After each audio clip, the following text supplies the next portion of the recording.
Hello and welcome to the Life at Leyton podcast with me, Sarah Glanville, as your host. We are in the middle of Movember here at Leyton UK, and I've sat down to talk to two of our team, Jamie and Ciaran, for a conversation all about the run clubs that they have set up as part of Moving for Mental Health this Movember. What struck me most through this conversation isn't just their passion for running, but their genuine commitment to fostering a supportive environment for everyone, breaking down stigmas around mental health and promoting honest conversations about wellbeing. So thank you for being here to listen. Grab yourself a coffee and get ready to be inspired by the people that are Leyton UK. Hello and welcome to the Life at Leyton podcast. November has become Movember at Leyton UK again this year. Many of our team are growing moustaches and taking on different activities to celebrate and educate through the month of Movember. I've got two of our team here today to talk on our panel discussion this year about Movember and what it is that they're doing to raise the profile of Movember within the business and externally. So to kick things off, guys, it'd be great if you could both introduce yourself and share what you do here at Leyton and tell us a little bit about why you have chose to support Movember this year. Yeah, thanks, Sarah. So I'm Jamie. I'm a business development manager down in the London office. I've been with Leyton for over 3 years now, and that's kind of the reason why I'm looking to support Movember a bit more directly this year. And when I say directly, with actually by growing a moustache, getting to know my peers and understanding the business, and just kind of really getting to know the culture at the business and wanting to ensure that my colleagues kind of have an awareness that this is a good time for where they can come forward and have a chat with their peers and have a chat with management about certain things that are the topic of the month. How are you finding growing the moustache?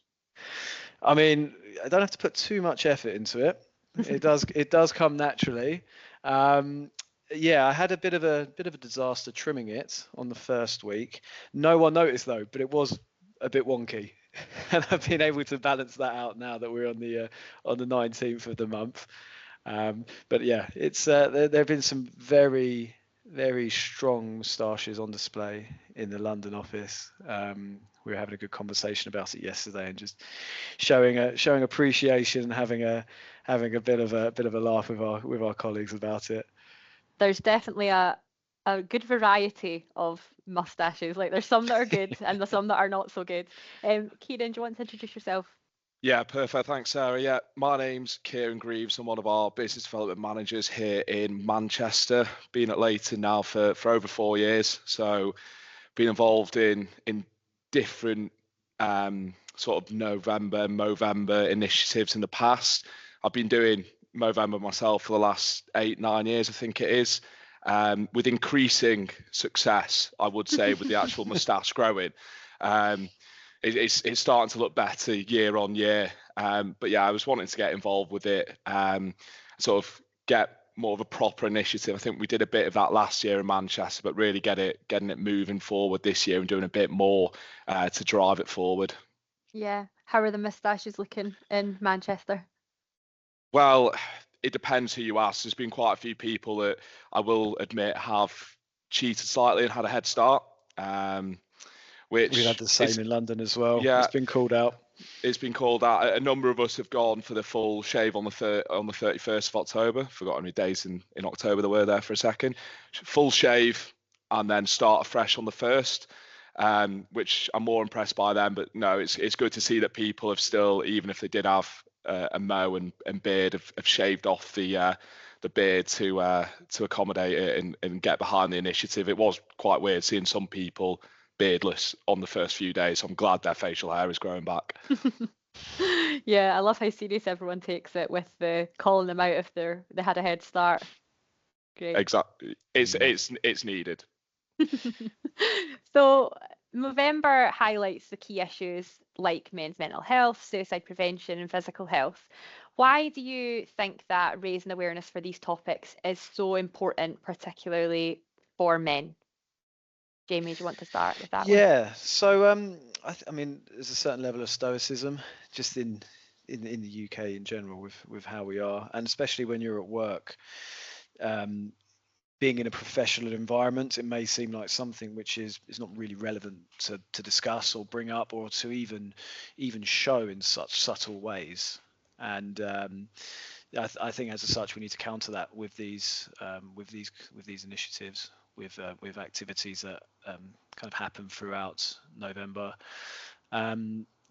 It's a time where in the media as well it's been spoken about more, so I think having it open to be a discussion point with your colleagues in the office if certain things come up, it just brings general awareness that now is a good time to discuss these topics, be it in your own personal lives or in the professional space. I agree with that with Jamie as well. I think, to put it bluntly, men are pretty rubbish at opening up and speaking to people. It's certainly improved over the last few years in terms of how people are able to open up and feeling in a safe space, ultimately to open up about issues. But we've still got a long way to go. I'd seen Movember putting out a few stats, and there's 3 times more suicide in males than females, and it's quite shocking to read that. I think 80% of all suicides are young males. So there's still a long way to go. And I think what Jamie said is that stoicism of not wanting to open up and to hold things in. And it's just trying to create those safe spaces where you can go and have a chat with colleagues, friends who are colleagues as well. We do have them here after all, but it's just creating those safe environments. It's not a weakness as well, I think, is the key thing behind this as well. Everyone experiences these things. You may not be aware of it, but many people, and as you mentioned with the stats, what that depicts, it's really something that is quite important, that if you do need to speak to someone, you can speak to them. Yeah, it's like a very visual representation of all of that. Like you can see around the office or around the pub or wherever you meet your friends that people are in it together, and that they're also supporting this idea that you can talk openly about your physical and mental health. So as you said, is so important. The Movember campaign encourages men to open up about their struggles, and we've mentioned this can be really tough for a lot of men. In your experience, what makes it easier to start those conversations, and how can we create environments where men feel comfortable talking about their mental and physical health? I would say having a number of options that individuals are aware are available to have these conversations. These can be formal channels, speaking to managers, speaking to HR, the mental health first aiders that we have at Leyton. But then also it can be just, if you have colleagues that you like to confide in, if you have people that you're close with in the office, that you should feel comfortable to be able to just bring something up with them and not fear, let's say, not fear any potential gossiping or this information coming out and being shared with people that you wouldn't be concerned about it happening. And I think it all ties into all of this awareness about the fact that now is the time to talk about it. Yeah, I think on top of that, it's not just within the professional environment, it's feeling safe to speak to your friends ultimately, and family even more importantly. Like we did have a charity come in a couple of years ago. Actually, it might have been about 3 years ago, to Manchester, called 2 Pints Deep, and they also have an offshoot called 2 Miles Deep. And the whole point of this, and while drinking it is a depressant, so it's not always the right thing, but what their whole philosophy was it goes back to that struggling to open up as men, and men typically are better at opening up after a couple of drinks down at the pub, and it's trying to create the feeling of that without the alcohol, because that can be negative, but creating that feeling where you can feel like you can share it a bit more. And then they brought in the 2 Miles Deep as well for running, which on the back of that, some of the feelings you get from running and the endorphins that are released it's quite an easy fix in some ways to help your mental health, and it does make a difference. There's a lot more to it, but it's making that first start, really. It's always that first step's the hardest, whether it's opening up, starting something on the physical side like a run or whatnot. That first step's the hardest. It's just trying to make that first step as easy as possible, so then people can open up, share, start to improve. Yeah. And do you think that sometimes, I mean, speaking personally, this is obviously my input on this is is limited to a point, but speaking personally, sometimes it's easier to speak to people that you're not super, super close with if you're having a hard time. Like if you're having a really hard time, maybe you don't want to turn to your family or your very closest friends because they're too close to it and you don't want to get involved in that conversation yet. So maybe sometimes people in your work environment are people that you could turn to, and I guess it is naturally maybe therefore a good place to start to build those relationships, like you said, Jamie, having different touch points and different people within the organization that are able to have those conversations in spaces where people feel safe to have those conversations. Work almost becomes by default quite a natural place for those conversations to happen. I would also say that the process of growing a mustache as well, it kind of ties into the idea that it gives anyone an opportunity, male, to be able to take part in an activity where, let's say, it will connect them with individuals they may not have spoken to before, to make you feel like you're kind of a part of something together. The obvious representation of that during this period is having a mustache, but then of course there are also many other things: joining clubs, eating, even having your lunch at the same place or something like that, going for a coffee together. It opens up those opportunities, and those opportunities can lead to conversations where people would feel comfortable to come forward about about their mental health, or just anything that they feel maybe was previously more difficult to have a discussion about in the office. Yeah, I think that segues us very nicely onto my next question. And Ciaran, you'd mentioned, physical run clubs and the charity was doing running as part of their initiatives too. So let's talk about the run clubs that you're both hosting as part of Move for Mental Health. What inspired you to organise them, and how do you see them helping participants beyond just physical exercise and getting out on the road? Go on, Ciaran, you Yeah, can. yeah, no, I think it came partly for two reasons of that thing of trying to get people out and active. November's a tough time as well. It's starting to get dark, it's getting cold.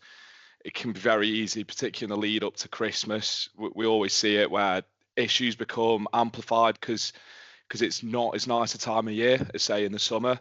It can become very easy just to say end up in a pub after work and whatnot, and this all impacts on your overall physical and mental well-being. So I think it came from that as a way of getting a group of lads, and we've invited any of the ladies as well in Leyton, Manchester. It's getting anyone who wants to join it, of just getting out, going for a run. Can go as quickly or slowly. We've got different groups. It's just ultimately getting out, having a bit of fun, and then normally we do stop off for a quick drink before grabbing our stuff afterwards. And it gives people a chance to talk, and it's worked well because people have really bought into it. We had slightly less last week, but the first week we had 6 or 7. And we're expecting big numbers again this week. And it's really helped for people to enjoy the run, have a quick drink with each other and chat about things, and then jet back off home. We need to incorporate that in the London Run Club. Yeah. Jamie's like, beer. We should have put that in. It has been mentioned jokingly, but it was just a joke. But now maybe we'll take that a bit more serious. Yeah. So for us in London, it's kind of a bit of a progression from something that we started when I joined the company. There was a small group of us that during the winter months, in order to just maintain our level of fitness and actually, go out and get some vitamin D as well, because if you're getting into work when it's dark and leaving when it's dark, it's nice to get a bit of the midday sun. So we'd get our trainers on, go for a run, and a small group snowballed into a bit much larger group. We ended up actually doing some organised runs as well. We did I think we did a park run, a 5k park run in Battersea, and it was a mixed group of us doing it, and everyone really enjoyed it. It then, when the summer came along, it kind of died down a little bit, and now it was probably about 6 weeks ago that a new small cohort of us started running again, and then when it came to November and Movember, we kind of more formalised it. Went to different departments, opened it up to everyone, and as Ciaran was saying, mixed bag of abilities. Everyone going at their own pace. We had men and women joining. It was very mixed. And on the actual runs, besides the physical benefits of going for a run, everyone was having conversations. People were getting chances to speak to individuals in other departments that they don't normally work with in the office. Yeah, as a result, I think the latest run, I think we had about 10 of us, That's great. joining on the run. That's brilliant. Yeah, it sounds like lots of opportunity for like social interaction as well as the kind of good feel good endorphins that you get from completing a run. So what does the typical route look like for you guys? Do you have a distance target or how are you working out what your run clubs are doing? Yeah, we've kept it pretty simple of the same sort of 5k loop each time. And then we've had some people jetting off, some people taking it slower, which has been ultimately like keeps people of those mixed abilities still involved in it. So yeah, no, it's got the same 5k loop. We've talked about maybe altering it, but I think everyone's quite happy. 5k is a nice distance where you can get by even without much running experience. So it's quite ideal. Yeah. There've been talks about extending it beyond the current 6k that we're doing in the London office. Concern is that, with getting changed and getting ready for the run, doing a run and getting back to your desk, it might take longer than the hour that we're afforded for our lunch break.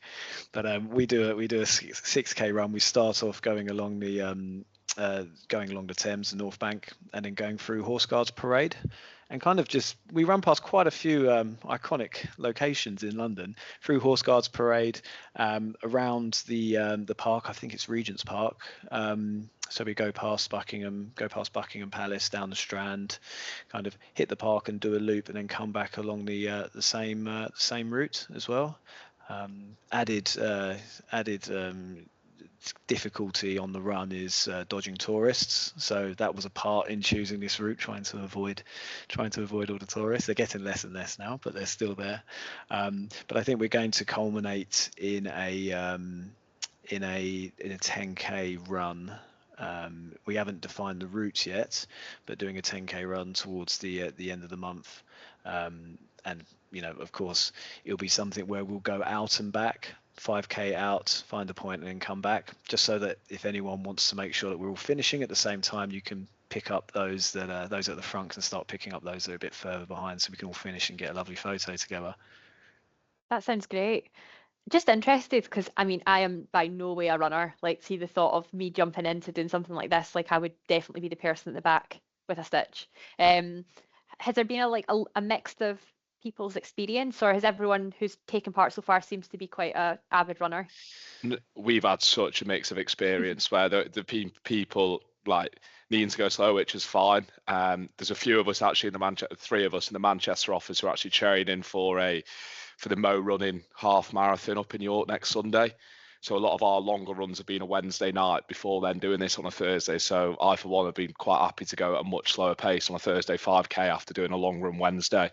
But no, it's been complete sort of mixed bag of people's abilities, which is great to see that people are comfortable to put themselves out there as well, because it can be tough. Like doing that first one, like you said, Sarah, you're not got the experience. It can be a bit daunting. But as long as we've got people that are happy to go that bit slower and run with people, as long as no one's getting left on their own, it's worked well so far. Great. How about you, Jamie? Yeah, I mean, it's similar in the sense that we have a mixed bag of runners, but then also that those that are a bit more, they're currently at a good level of training, let's say, for different races and such. Sometimes they want to go slower. Sometimes you want to go at a slower pace that may be matching your race pace, and we've seen that with our runs. So different people going at different paces and matching with those that would naturally run at a slower pace anyway. And then from an experience perspective, shouts out to Lewis, who, if you know Lewis, he's a gym bod. He loves going to the gym and sharing selfies of himself with his biceps and his legs out and all of that. Never really been into running. And then as November come along, he said he wanted to give it a go. And he's shown a lot of improvement. and he's very proud of it, basically. So it's quite nice. It's quite nice to see new people getting involved in the sport as well. Yeah, and I mean, we didn't Lewis a disservice if we didn't mention his incredible moustache. I think he won Yes, moustache of Movember last year, and again seems to be he's delivering in on the moustache he's in front. pole position. Yeah, he's in pole position in London anyway. Yeah, great. I mean, I think there's something so nice about, like, we talk about building these safe spaces, right? For people to talk and open up, but trying something that you've never done before, especially on like a physical front, like that's even the environment that you're creating within the run clubs, that people are able to try something new and be supported by people who are, much further ahead in their sort of running journey than they are. Like, I think that's in itself just such a nice environment, and probably very much opens the doors to building relationships where people feel comfortable being vulnerable in front of each other. Because like I would feel really vulnerable on a run because it's not my strength, right? So I think that there's something really that is makes much sense that this is something you are doing through Movember. Mm. Okay, finally, last question. What does Movember mean to each of you personally? And what would you say to someone who's thinking about getting involved, whether that is growing a moustache next year or joining in on a run before the end of this month, or even if it is just starting that kind of difficult conversation? Yeah, I think for me personally, I've always been in very male-dominated spaces. I've got 5 brothers, and growing up in with that environment, and then from playing rugby when I was younger, constantly being playing sports, and kind of enjoying that, enjoying spending my spare time with the guys doing guy things. It's always been something where throughout this I've seen the conversation evolve, where there has been more space available to talk about mental health, be it your own, be it sharing experiences, maybe sharing how we've supported others and how others have found support. So I think it's incredibly important, and it doesn't matter your age. It's something that it can affect people at varying points in their life, and especially when you're catching up with old friends and stuff like this. You see people change, you kind of notice little things. It's really important to know how to spark up a conversation that's welcomed, to have it to talk about any issues that anyone's facing. And I think as we get older, it's good that we're becoming more aware of this, and even speaking to older generations that haven't had the benefit of experiencing this themselves, we can Yeah, we can support with our own experiences. absolutely. Yeah, quite similar for me as well with that from Jamie. I don't have 5 brothers, but always from male-dominated backgrounds of the rugby throughout school and whatnot. And I think that, like Jamie said, the conversation's definitely evolved and it has gotten better. It's still got a long way to go, but it has got a lot better in terms of people speaking. And it's just trying to make sure. I've had friends that have struggled with pretty serious mental health in the past, and family members, and it's just, I'd always like to think I can be there to start that conversation, or at least check in on them every now and again and make sure they're doing all right and let them know that you are there for them. Um, I think you mentioned, Sarah, about how do you make that first step? Sometimes it is just doing it. Like I said before, with the running, it's that vulnerability. You will go through a vulnerable stage. There is going to be a bit of vulnerability, but like having spoken to people that have gone through that bit and started that conversation, they feel 10 times better just for sharing it. And it's just getting over that mindset of, yes, I'm going to feel vulnerable, but this is going to help me 10 times by sharing these issues that I've got. Yeah. And also for anyone wanting to grow a mo, well, Jamie, you look great, but my mo's looking terrible. So it's just starting that and joining in, because like Jamie said, that feeling of being together with people that are doing it does help, and helps your own mental health. It Yeah. is just one option as well. Growing Yeah, moustache is just just one one. option. I mean, if you want to, if you would like to have a conversation with someone, just open it up about anything, regardless, anything that you feel like you might share. and therefore you may feel like it might be easier to have a conversation with them on that front. Just go and do it. I think at the end of the day, despite what outward appearances may seem, everyone is very mature in Leyton and in our environments. Yeah, absolutely. And I think like you both said it through what you were saying, but just to sort of pull it to the front, you can like someone who's maybe not feeling in a sort of vulnerable situation that they need help, but if they notice something in their friends that they feel that there's something going on, you start the conversation. Like it's okay to create a safe space for someone as well. Like and that in itself maybe will open the door for someone to feel comfortable to open up. And it doesn't need to be, hey, you look different, what's going on? Yeah. It can just be just a conversation, and then these things can come out if it's appropriate for them to do so. And everyone likes to likes to have a chat, don't they? So yeah, absolutely. Everyone around the coffee machine or the pool tables in the office. Yeah. Okay, fantastic. Thank you both so much for your time and for being so frank and honest and vulnerable and giving us a bit of an insight into your reasons why you wanted to take part in Movember this year. Is there anything else that you want to mention or say before we sign off the podcast?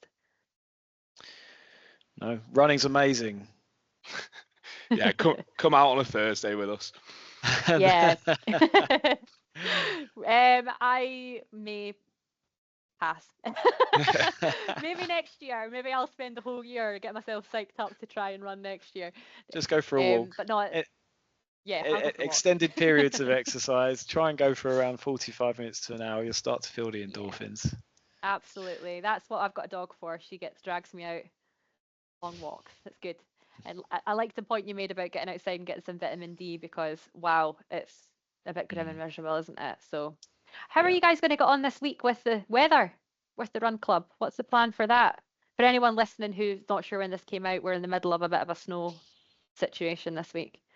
It looks all right Thursday. I think it's meant to warm up a bit. It's going to rain a little bit, I believe, but it should be all right by the evening. I mean, we would do a lunchtime run for vitamin D, but it's just never sunny in Manchester, so it doesn't matter when we do it. So it looks like it's going to be dry by Thursday at 5:30. So I think we're just going to see and pray for the best that it has warmed up by then, because it is very cold today. Yeah.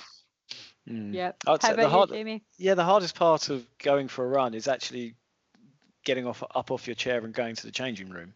Once you've done that, it's okay. I would advise against layering up too much, because you do warm up on the run, and you don't want to be trying to take off any leggings you've put on or anything like that halfway through the run.